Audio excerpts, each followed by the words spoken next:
soveel meer. 'n Komiese, hopelik unieke, stouterige boek. Besluit self of jy volwasse genoeg is om saam te lag en te luister. Episode 1. Daar is 'n fyn lyn tussen pornografie en erotika en julle mans verstaan dit net nie heeltemal nie. Dit is neerbuigende opmerkings soos hierdie van Hugo van Rijn se skoonsis Chanel, wat maak dat hulle twee soms soos kat en hond aan mekaar spring. Hy kook van binne, maar hy gedra hom soos wat 'n ordentlike, opgevoeterde, volwasse Afrikaanse man behoort te doen, terwyl hy na die manuskrip daar voor hom op sy oop laptop beduie. Wel, vir my is hierdie skryfsel triple X pornografie en dit is boonop vreeslik kras geskryf. Ek lees nie stories waarin organe met P-woorde beskryf word nie. Dit is lelik. Kan jy nie jou skrywers opvoed nie? O, ons kan. En jy moet. Jy is die taalkundige wat met alternatiewe en meer aanvaarbare seksie woorde vir sekere gereedskapies vorendag moet kom. Eerste opdrag, Hugo, stel vir ons 'n lys op van wat aanvaarbaar is en wat nie. Se goar gaan ek dit doen, brom hy. O, maar jy gaan. Op 47 is Chanel 'n hele 7 maande ouer as Hugo en sy trek rang op hom. Al vir 25 jaar rondom hierdie raadstafel. En in die beste deel daarvan hou hy homself in. Eers terwille van sy ouers, nou terwille van sy ouer broer wat mik vir 50 en gewoonlik aan die stillerige kant is. Wel, hoe dink jy, gaan ek dit doen, sonder om die man te beledig? Wil Hugo ontsteld wees. Hy weet mos hoe klein sy medebroeders, sy egos soms kan wees. Wel, jy gaan dit deurwerk en redigeer, soos al die ander stories wat ek vir jou aanstuur. Dan gaan jy vir die skrywer, wat die skuilnaam meneer Onversadig gebruik, 'n lys van nuwe woorde voorstel, wat wel aanvaarbaar gaan wees om te gebruik, en nie Van Rijn se naam gaan weggooi nie, want ek wil nie 'n enkele een van my skrywers verloor nie. O, want jy is te koppig en te ernstig om met hierdie skrywers app van jou aan te gaan. Wie is hierdie meneer Onversadig, as hy nie 'n skuilnaam gebruik nie? Seker te skaam dat mense moet agterkom, hy sit reg agter jou in die kerkbanke. Ja, nee, en terwille van oorlewing, en om mense aan te moedig om aan te hou skryf, sodat anders soos jy hulle nie in die grond vertrap of beledig nie. As jy soms op Van Rijn Uitgewers se Facebookbladsy gaan kyk het, sou jy al gesien het, dat ons alle Afrikaanse skrywers genooi het, om vir ons erotiese stories in te stuur vir 'n kort verhale bundel, en hulle mag skuilname gebruik. Ons, soos in Van Rijn Uitgewers kollektief. Nee, dankie Chanel, ek is nie ingesluit by daardie ons nie. Ek wil niks van jou en jou pornografie skrywes weet nie. Maar Hugo, ek sê mos vir jou, dit is nie pornografie nie, dit is eroties, hygromans, want party mense wil graag nog daardie sy van die lewe ook geniet. Waar het jy so eng geraak, Hugo? Jy was dan altyd so with it, so sexy en waaghalsig. Onthou jy, toe ons in Bangkok was jy die een wat vir ons daardie ping-pong balletjie ding bespreek het, en ons het almal daardie aand verskriklik geniet. Ja, toe was ek nog getroud en helaas, dit was voor ek groot geword het, antwoord hy uit die hoogste, en in 'n uiterste, opperste drip ontaard het, want jy is nie meer van nie, Hugo. Wel, van is vir studente, en ons is verby daardie stadium. Chanel, aanvaar dit asseblief. Ons het nou self kinders, wat na ons moet opsien vir leiding, en 'n goeie voorbeeld. Hy sê dit deels omdat hy 'n eerstejaar universiteitsseun het, wat in sy matriekjaar gedink het dat dit bleek van is om sy meisies in sy pa se gastekamer in sy nuwe goedkoop woonstel te gaan onthaal. Nakend, totdat Hugo hulle op heterdaad betrap het. Nou, as eerstejaar universiteitsstudent, woon die jong man in 'n komune, waar Hugo blykbaar 'n afspraak moet maak as hy sy voete daar binne wil sit. Hugo wil nie eens dink aan al die onheilighede wat waarskynlik daar binne aangaan nie. Khalil Gibran het geskryf, jy maak jou kinders, jy bring hulle in die wêreld, jy voed hulle op, soos pyle in 'n boog, mik jy hulle in die regte rigting, die teiken, die kol, waar alles moet opeindig, dan skiet jy hulle af as pyle en hoop dat die wind en ander struikelblokke hulle nie van koers sal laat verander nie. Die dat Hugo besluit het om ekstra versigtig te wees en seker te maak dat hy van nou af 'n goeie voorbeeld vir sy seun en sy ouer dogter stel. En 'n deel van sy voorbeeld is om hom nie met boeke, stories en flieks op te hou, waarin daar kaalgat los lywe rondloop en rondslaap nie. Maar vir Chanel sturf hy dit nie eens noem nie. Sy sal hom net spot met woorde soos bo, blink en onderstink, knyp die kat seker in die donker, en maak soos ek sê, moenie maak wat ek self doen nie. Broer Karel en Chanel se seun Jarvis, of Jay, soos wat hy homself gedoop het, woon in Sodom en Gomorra, en hulle ondersteun hom in sy ondergang, daar in Amsterdam van ander plekke. En Hugo se dogter wil vir haar neefie gaan kuier. Hugo wil sulke klein bruin bolletjies in sy beste onderbroekie maak, as hy net dink aan die invloede waarin sy daar blootgestel sal word. Dit is sy dogtertjie man, al is sy al 22. En Chanel is die slegte fairy godmother, of tante, wat vir aspoestertjie in 'n deurskynende rok en met glas skoene na die prins van sonde wil stuur. Sy sê boonop, Hugo, jy het tog gehou van boeke soos Lady Chatterley's Lover en Unbearable Lightness of Being. Die boeke is tog worth it. Dit is in Engels geskryf, poëties. Dit klink nie so in Afrikaans nie. In Afrikaans is enige beskrywing van daardie aard goedkoop en half vieslik, antwoord hy. Beledig en onderskat van Rein, sy persoonlike taalkundige en redigeerder, ons eie pragtige taal. Ons taal is ook poëties, Hugo. Dink aan die grootste prosa werke wat jy bestudeer het, soos Kennis van die Aand. Nie die beste voorbeeld nie. Het jy daarin gelees, Chanel? Nee, maar jy het tog. Is daar die boek nie nog steeds op jou rak nie? Hugo snork. Chanel, ek gaan dit nie met jou bespreek nie. En toe raak Chanel mos al hoe meer persoonlik.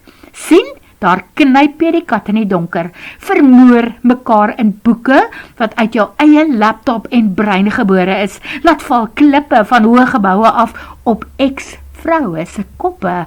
Maar dit is mos oukei. Ons Afrikaanse mans mag moor, hulle mag net nie goeie lovers wees nie. Nee? Dan maak sy asof sy nie een van sy 2 moordboeke gelees het nie.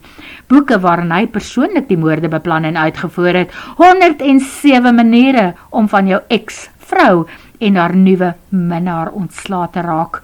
Miskien moet sy volgende boek gaan oor skoonsusters en hoe om van hulle ontslae te raak. Maar na kyk van Karel haar man, los Chanel daarom die Hugh Helberg boeke uit. Dit is sy skuilnaam, en bepleit weer die saak vir haar eie stoute boekies. 'n Hygroman is soos 'n resepteboek of spyskaart met goeie resepte en fotos in tydwekkers. Ons lesers is veronderstel om op die spyskaart te gaan kyk en dan by die huis te gaan eet, of om die koek by die huis aan te maak en met jou eie bestanddele daarin in jou eie oond te druk en dit dan te bak. Wel, dit kan net werk as jy nog 'n yskas of 'n warmgemaakte oond by die huis het. Skiet Hugo haar sotlike beeldspraak af. Chanel waai 'n vinger in sy rigting en toe roep sy uit, wel jy kan bly wees, dat jy die aantreklikste swaar is wat enige mens kan hê, want jy is die mees onaangename en verbeeldinglose poepel wat ek ken. Nee vrouman, sies! Uiteindelik kom sy broer Karel ook op die veld gedraf. Miskien is stout liefdesverhale en lak en plesier nie die genre wat Hugo geniet om te lees of te skryf nie. Die man skryf moord in Engels, want dalk is sy Afrikaner hartjie te broos om dit in ons moedertaal vas te pen. Chanel sal hom tot in aller ewigheid nooit vergewe dat hy sy boeke na ander uitgewers in die buiteland gestuur het en dat hulle dit aanvaar het nie. Die eer moes mos van Rein uitgewers te beurt geval het. Hy moet haar dit toegee. Sy is baie meer loyaal as wat hy kan droom om te wees. Maar net vir inligting, as hy die boeke self hier by Van Rein uitgewers uitgegee het in Afrikaans, het hy dalk ongeveer 10 daarvan verkoop aan stoere Afrikaners. En die res van die wêreld het nie van hom geweet nie. Nou weet 'n uitgewer of 2 van hom en hulle soek 'n opvolg, of ten minste nog 'n Hugh Helberg boek in dieselfde genre as die 2 wat hy geskryf het. Maar hy sal nie groot kop kry nie. Nie nou al nie. Wel verkieslik nooit. Die wêreld van skrywers en boeke en lesers is net te klein. Hugo begin om sy laptop af te skakel en papiere bymekaar te sit. Hy wil huis toe gaan. Hy bly nie saam met sy familie in die Waterkloofhuis wat aan sy paal behoort het nie. Al het hulle vir hom die woonstel agter die huis aangebied na sy egskeiding 3 jaar gelede. Nee, dankie, behoede hom daarvan.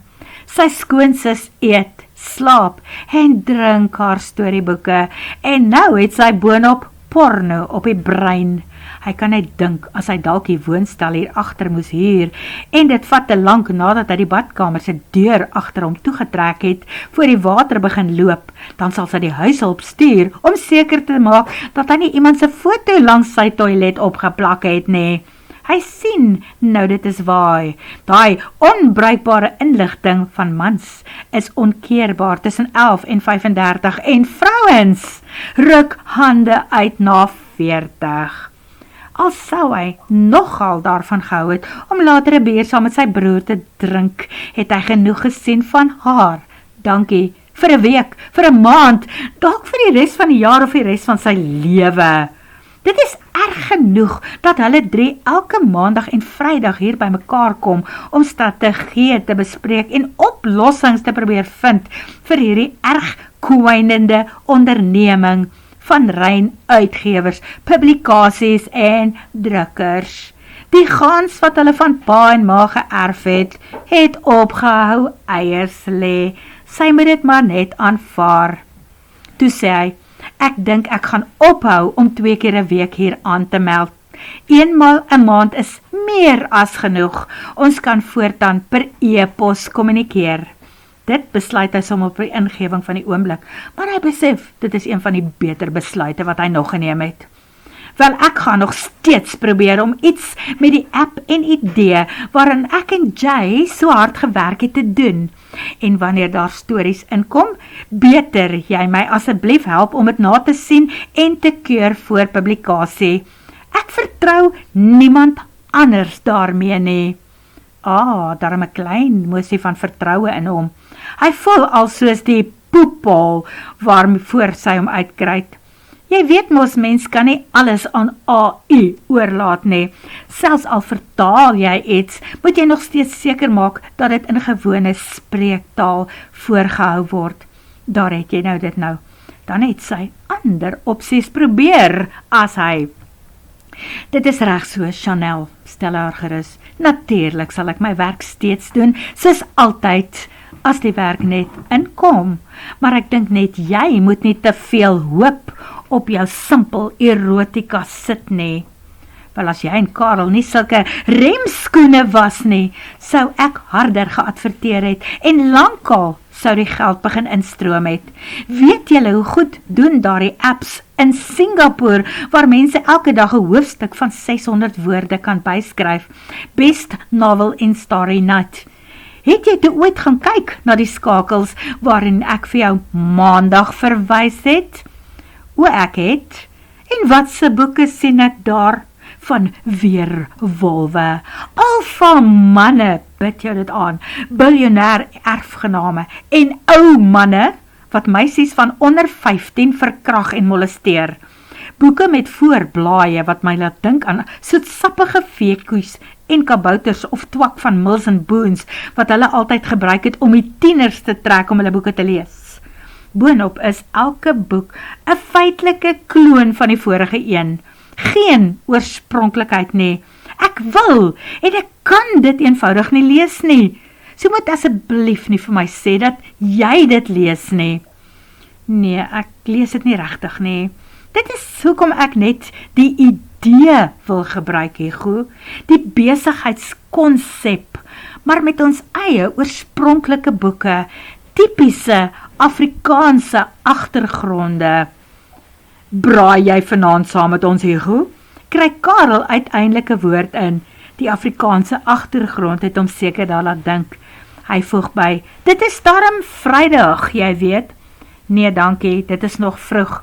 Ek moet in elk geval 2 van jou vrou se boeke gaan deurworstel, sodat ons dit daar op haar R1.000.000 app kan gaan laai. Dit is nie die eerste Vrydag wat Hugo besluit het om nie saam te braai nie. Al is braai vir hom hoe belangrik. Hy is immers 'n Afrikaanse man, jy weet, en hy hou van sy broer, maar hy besef al hoe meer, hoe minder hy van sy Waterkloof familie sien, hoe beter sal dit vir sy geestesgesondheid wees, veral sy skoonsis. Sy moet eintlik uit sy lewe geskryf word. Die dat hy hulle tydens sy groet daaraan herinner. Onthou nou, ek kom nie weer van maandag af in nie. Hoekom nie? Gaan jy nou regtig 'n kluisenaar word, wat jouself permanent in jou woonstel toesluit en geen ander mens ooit weer wil sien nie? Vra sy skoonsister. Nee, ek beplan om te verdwyn. Ek vermoed ek gaan Sondagoggend op 'n vliegtuig klim en iewers heen vlieg. Dink jy dit of weet jy dit reeds? Het jy 'n vliegtuigkaartjie bespreek of nie? Want besemstokke werk nie vir mans nie. Julle het 'n ander aangelapte, langwerpige kontrapsie wat met die meganismes van 'n besem kan bots. Chanel klap haar rekenaar toe en maak ook papiere bymekaar. Toe gee sy hom 'n laaste steek. Maar vergeet ek nou weer, my heilige swaar het mos een van daai gekry om mee te piepie. As jy dit meer kere gebruik het vir die belangriker doel waarvoor jy met een geseën was, het jou vrou dalk nie na groener weivelde gaan soek nie. Hugo ruk geskok op. Dit is so waar 'n laahou. Gemeene geitjie. Wat weet sy skoonsister van hom en die ex se slaapkamersake? Hy prewel tussen sy tande en lippe deur. Teef. Chanel, raas Karel ook. Jy is besig om vandag te ver te gaan. As Hugo lus het om jou na dese 'n klap te gee, sal ek ander kant toe kyk. Ag, toe maar broer, herinner jou geitjie my nou net weer, hoekom ek nooit weer 'n vrou in my lewe gaan toelaat nie. Wat is die lekker daaraan om julle persoonlike bedsake met ander vroumense te bespreek? Dis siek man, gaan siene, shrink, vra sy. Nee, ek hoop om die teenoorgestelde uitwerking uit te lok, oorent, nie geshrink nie. Berader, steun die goed dit uit. Hier beter hy wegkom. Hy kan ook aan 'n paar beledigings dink, maar hy gaan nie so laag daal nie. Moet ek saamstap? Vra Karel. Nee, bly net hier, sodat jy die polisie kan oortuig dat jou vrou nog geleef het op die stadium toe ek hier uit is. bloody skinderbek. Dit gaan nie vir haar werk nie, besluit Renata. Sy sukkel om haar laaste manuskrip se einde te verander. Chanel van Ryn het vir haar verlede maandag ge-e-pos dat haar storie vreeslik oulik is en sy slaag daarin om haar lesers te laat uitsien na 'n wonderlike klimaks daar aan die einde van die storie. Haar presiese woorde, dan klap jy die slaapkamer deur in jou lesers se gesigte toe. Nee, Renata, nooi hulle saam in. Laat hulle saam met jou voel wat jou held en heldin beleef. Die vraag is net, hoe beskryf jy dit, as jy so lank al opgehou het om selfs net daaroor te dink? As jy groot geword het met die wete, dat dit die grootste sonde is wat 'n vrou kan doen, om te wys dat sy daarvan hou, om in 'n man se arms te wees.